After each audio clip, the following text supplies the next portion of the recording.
කිසිවක් සිදු වී අවසාන වන්නේ නැත. සියල්ල සෑම විටම සිදු වෙමින් පවතින්නේ. බෝවන් වේදිකාවේ ප්‍රේක්ෂකාගාරයට එහෙනම් අපි අද වේදිකාවේ පළවෙනි දර්ශනය ඔයාලා ඉස්සරහට අරන් එන්නයි මේ සූදානම් වෙන්නේ. ඉතින් වේදිකාවේ පළවෙනි දර්ශනයේ කතානායක තමයි ඔයාලා හොඳින් දන්න ජැක්සන් ඇන්තනි කියන මහා රංගවේදියා. රංගවේදියා කියන වචනේ බරමදි නේද ටිකක්. එහෙනම් අපි කියමු කලාවේදියා කියලා. හරි. මම එතුමාගේ උපන් විස්තර පාසල විශ්වවිද්‍යාල වගේ එතුමාගේ තොරතුරු නෙවෙයි අද කතා කරන්න බලාපොරොත්තු වෙන්නේ. ඒ ඕන තරම් ඔයගොල්ලෝ අහලා දැකලා කියවලා අත්විඳලා තියෙනවා. ඉතින් මම අද කතා කරන්න යන්නේ මේ ජැක්සන් ඇන්තනි කියන කලාකරුවා ලංකාවේ කලාව ඇතුලේ රික්තයන් පිරෙව්වේ කොහොමද කියලා.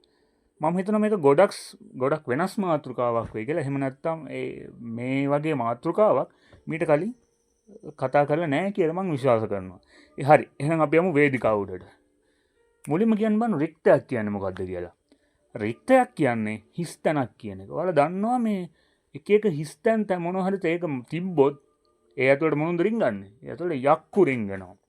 ඉතින් ලංකාව කලාව ඇතුළෙත් එක එක හිස්තැන් තිබ්බ මේ ජැක්සන් ඇන්තනි කියන කලාකරුවා ලංකාවේ කලාව ඇතුළට එන්න කලින්. ඉතින් එහෙම තිබ්බ හිස්තැන් ඇතුළට මේ යකා රිංගපු විදිහ තමයි අපි බලන්න යන්නේ අද. අංක 1 තමයි හපන් පැදුර කියලා කියන්නේ. අහලා තියෙනව නේද නම? මීට අවුරුදු 23කට විතර කලින් ලංකාවේ රූපවාහිනිය ඇතුලේ තිබ්බ හිස්තැනක් තමයි මේ හපන් පැදුර කියන නමෙන් පිරවුනේ. පුංචි ළමයිට පුංචිම කාලේ තමන්ගේ ගායන දක්ෂතා, නිවේදන දක්ෂතා ලංකාවේ ප්‍රේක්ෂකාගාරයට පෙන්වන්න අද වගේ අවස්ථා තිබුණේ නෑ ඒ කාලේ.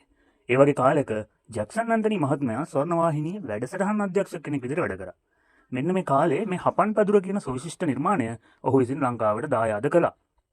ඒ නිර්මාණය ඔස්සේ බොහෝ ජනප්‍රිය තරු තම පොඩි කාලේ තමන්ගේ ගායන දක්ෂතාව වගේම නිවේදන දක්ෂතා ඉදිරිපත් කරා. අද වෙද්දි ජනප්‍රිය තරු බවට පත්වලා ඉන්න කෝකිල පවන් ජයසූරිය, සහන් චාමිකර, සජානා වනික සූරිය වගේම ජැක්සන් ඇන්තනිගේ දරුවන් දෙදෙනෙක් වෙන මාධවී ඇන්තනි සහ සජිත ඇන්තනිත් මේ වැඩසටහනේ මුල් පුරුක් බවට පත්වලා තියෙනවා. විශේෂම දේ තමයි තමන්ගේ දරුවෝ දෙන්නත් මේ වැඩසටහනට සම්බන්ධ කරගත්තේ අනිත් ළමයි වගේම සම්මුඛ පරීක්ෂණ වලින් කියලා මේ ළඟදි වැඩසටහනකදී සජිත සහ මාධවී කියලා තියෙනවා.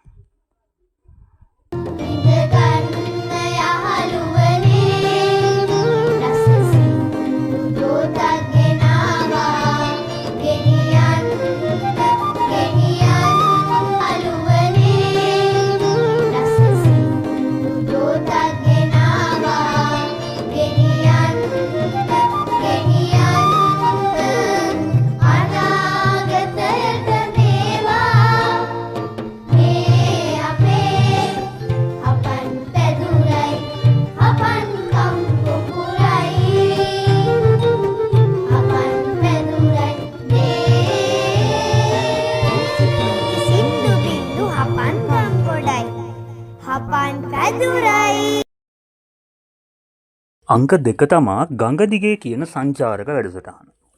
අද වෙද්දි YouTube වල travel vlogs කියන දේවල් වැහිලා තියෙනවා ඕනේ තරම්. ඔයාලා හැමෝටම පේනවනේ ඒක.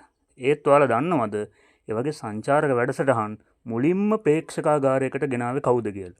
ඒ තමා ජැක්සන් ඇන්තනි.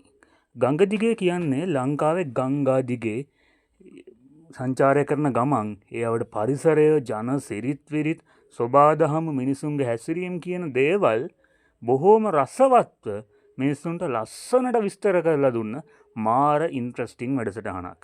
එහෙම වැඩසටහනක හිස්තැන වෙන කාටවත් හිතාගන්නවත් බැරි විදිහට පිරෙව්වෙම මේ ජැක්සන් ඇන්තනිම තමයි.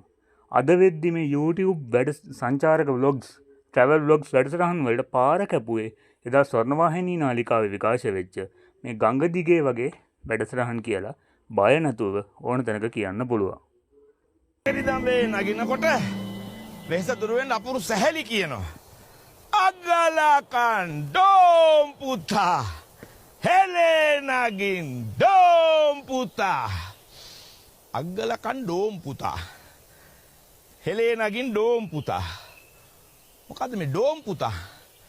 දැන් චූටි පුතා, ලොකු පුතා, උකුම් පුතා, මද්දු පුතා ආදී පුතාලා ඉන්න ඕන තරම්. අපේ ඩෝම් පුතාලා හිටියේ නෑනේ.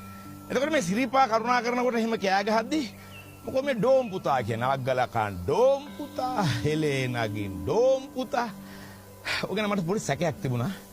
මම දවසක් මගේ ගුරුදේවයන් මහාචාර්ය ජේ.බී. දිසානායකයන්ගෙන් ඔය ගැන ඇහුවා. මොකෝ සර් මේ ඩෝම් පුතා කියන්නේ කියලා. සර් පොඩ්ඩක් කල්පනා කරලා කිව්වා සමහරට ඔක මෙහෙම වෙන්න ඇති. ඔය වචන හැදෙන්නේ මෙහෙම තමයි. දැන් මේ හෙලේ නගිනකොට අග්ගලා කන්න ඕන වෙනවනේ. අග්ගලාව අවශ්‍ය දෙයක් වෙනවා. අග්ගලා කාපුවම ඒකේ තියෙන සැරට, තදට හොඳ ජවයක් ලැබෙනවා. ඒ නිසා අග්ගලා කන්න ඕනේ පුතා. අග්ගලා කන්න ඕනේ පුතා. අග්ගලා කන්න ඕන පුතා. අග්ගලා කන්න ඕම් පුතා.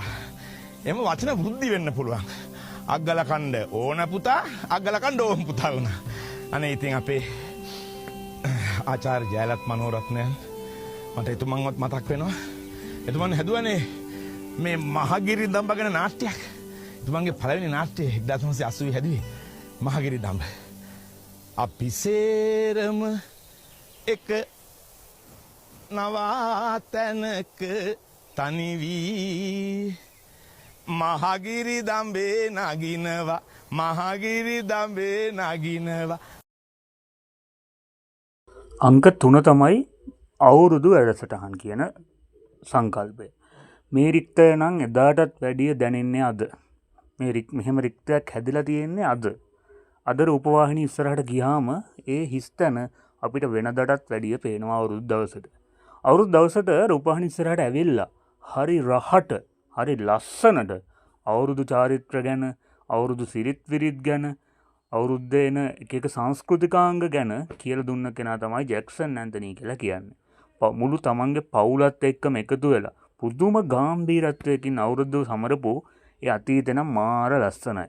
එතුමාගේ අභාවයෙන් පස්සේ රූපවාහිනිය තුල මේ ජනමාධ්‍ය ඇතුලේ අවුරුදු දවසට රික්තයක් නම් හැදුනා ආපහු පුරවන්න බැරි තරමටම. දැමුව දොළොස් මහපාන් වැටෙන් තෙල් දැමුව දොළොස් මහපාන් වැටෙන් ගමරට එනවද පාන්දරි රන් එළිය අරන් රන් එළිය අරන් නන්දේ කුකුල උඩ නින්ද ඉසින් හිටි ඉරබදු ඇහැ ඇරිලා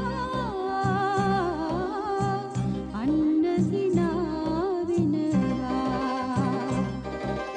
නන්දේ කුකුල උඩ නින්ද ගිහින් හිටි ඉරබදු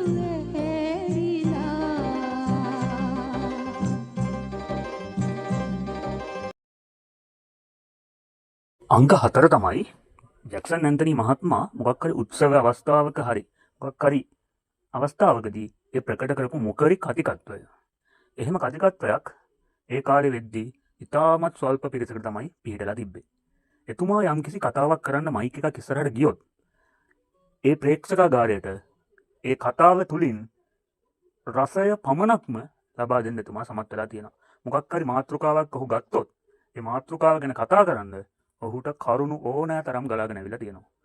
මලගෙදරක වේවා, මගුල් ගෙදරක වේවා, මුහුරත් උරලක වේවා, උපන්දින සාදයකදී වේවා ඕනෑම තැනකදී කිසියම් මාතෘකාවක් ගැන ඉතාමත් රසවත්ව කතාවක් කරනවා කියන්නේ ජැක්සන් ඇන්තනී මහත්මයාට ඉතාමත් සුළු දෙයක්. ඉතින් එහෙම හිස්තැන් ගොඩක් ඒ කාලේ තිබ්බා. මුකරි කතිකයෝ අඩුවක් තිබ්බ කාලෙක ජැක්සන් ඇන්තනී මහත්මයා කියන්නේ ඉතාමත් සුවිශිෂ්ට මුකරි කතිකයෙක්. ඉතාමත් සුවිශිෂ්ට කතා නායකයෙක්.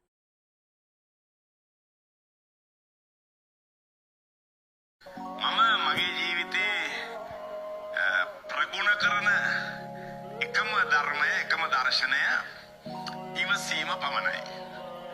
මම විශ්වාස කරන වාක්‍යය තමයි කිසිවක් සිදු වී අවසාන වන්නේ නැත. සියල්ල සෑම විටම සිදු වෙමින් පවතින්නේ. මේ ඔක්කොම සිද්ධි උපතද මරණයද මේ කිසිවක් අවසානයක් හෝ ආරම්භයක් නොවේ. මහා දීර්ඝ ක්‍රියාවලියක සුළු සිද්ධියක් පමණයි. අංක 5 තමයි එතුමා ප්‍රකට කරපු ඒ අසහාය අද්විතීය රංගනය. මේක ප්‍රබලයි. අන්න හැම දෙයකටම වඩා මේ රංගනය ප්‍රබලයි මට නම්.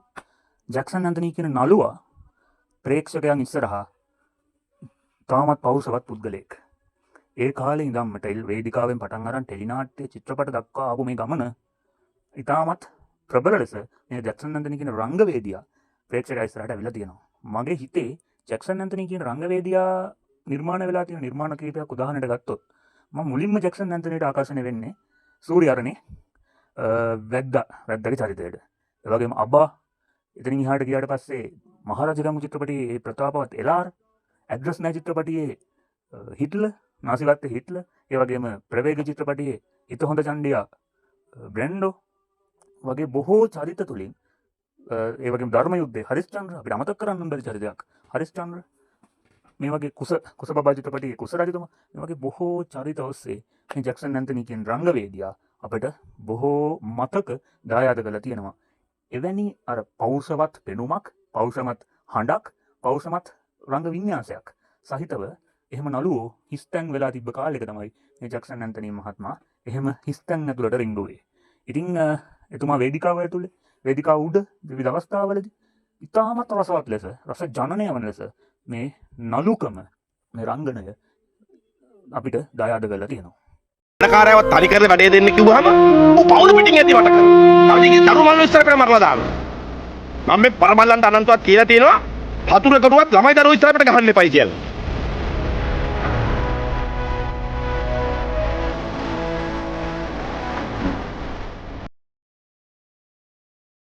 එහෙනම් මට